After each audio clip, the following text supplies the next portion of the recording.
14 days. And 16 contestants in the New Zealand Alps. Told them to reach the summit. To reach a what? This is crazy! $1 million divvied up into 16 backpacks. Whoever reaches the top keeps the money. Who will it be? An adventurous shuffling of the deck, if you will. This man would love to come out on top. I love a good adventure. I don't even have windows where I work, so this is just amazing. Rob Culp works at District 86 Joliet Public Schools. See if they're up there. More than 8,000 miles from his adventure down under. How you know how you'll cram before a test? And he develops the curriculum for grades K through 8. What they're reading, they're writing, how they're learning to read. She never stood alone. And likes to be hands-on. Squeaker's gonna be the best pet ever! Oh, you'll see! Do you think he's gonna be the best pet ever? He also loves to travel. France, Germany, Spain, Switzerland. But he's never done this. High altitude gain. He tried out for another reality show in March. It didn't work out. But then that casting agent called him for something else. Their moral boundaries. Like, hey, I'm casting another show. I think it's going to be right up your alley. Several interviews later, he was off to New Zealand with no idea what awaited him. Hi, Dr. Cole. And no ability to share anything with those closest to him. I'm his #1 fan. Nobody here knew I was leaving for the show. In fact, the day I left, I said, bye, see you all in 4 weeks. And they thought I was joking. He was not. His wife knew where Rob was going, but that's about it. I haven't revealed anything to them. And my wife's a little upset with me about that because she's like, I want to know. And I was like, you're going to have to watch to find out. No matter the outcome, Rob says he's happy he had the experience. He's been able to show his 2 children, Toby and Everly, how to take risks. You okay?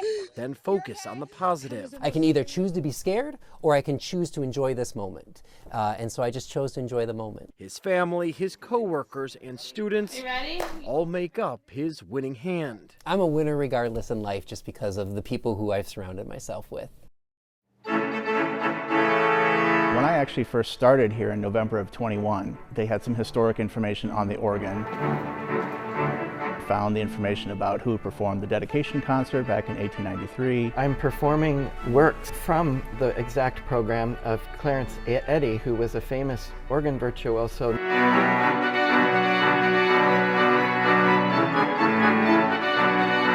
Organ solos, the unique thing is that several of them are transcriptions.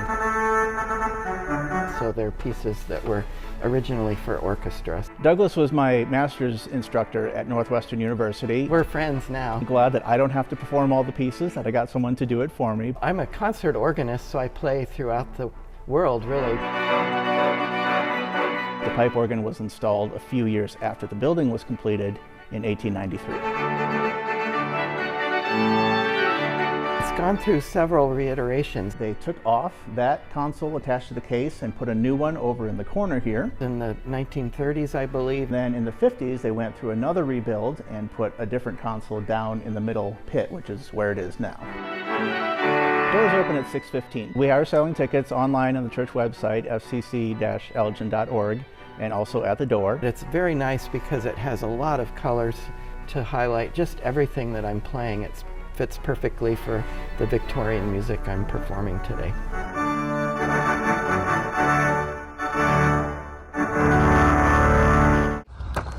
David Bednarik ran his fastest mile in 4 minutes, 24 seconds. Aside from running with the Batavia cross-country team, he also has a job. A part-time job, of course. He's only 17. When he's not running or keeping a watchful eye on swimmers below, you may catch him at his latest business endeavor, which includes thrift store shopping and selling those items for a profit. Every 2 weeks I make about $200. Through the process, he had a light bulb moment. So I was really interested in the clothes, and it just seemed like if I couldn't find something I wanted, why not just try to make it myself? So now he's envisioning designs he hasn't been able to find in those thrift stores. He even makes the patterns, all self-taught.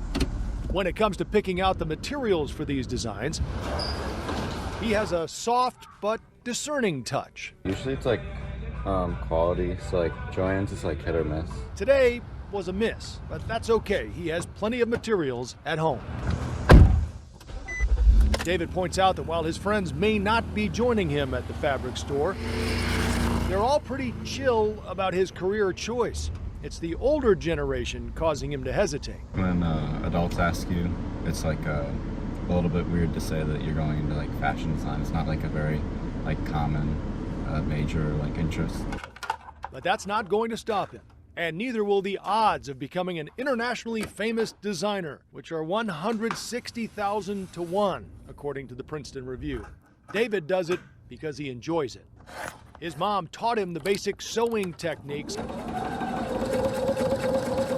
but he has taken it to a new level.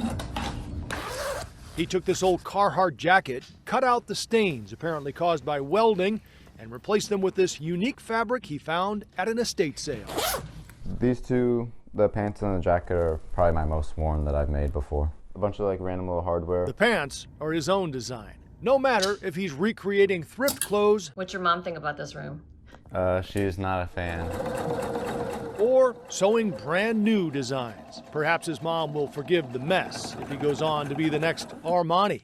And even if he doesn't, It's just something like for myself. The sound of chorus frogs will soon give way to the chorus of 17-year cicadas in northern Illinois. Their periodic appearance allows only for periodic study. Therefore, science around cicadas is still emerging.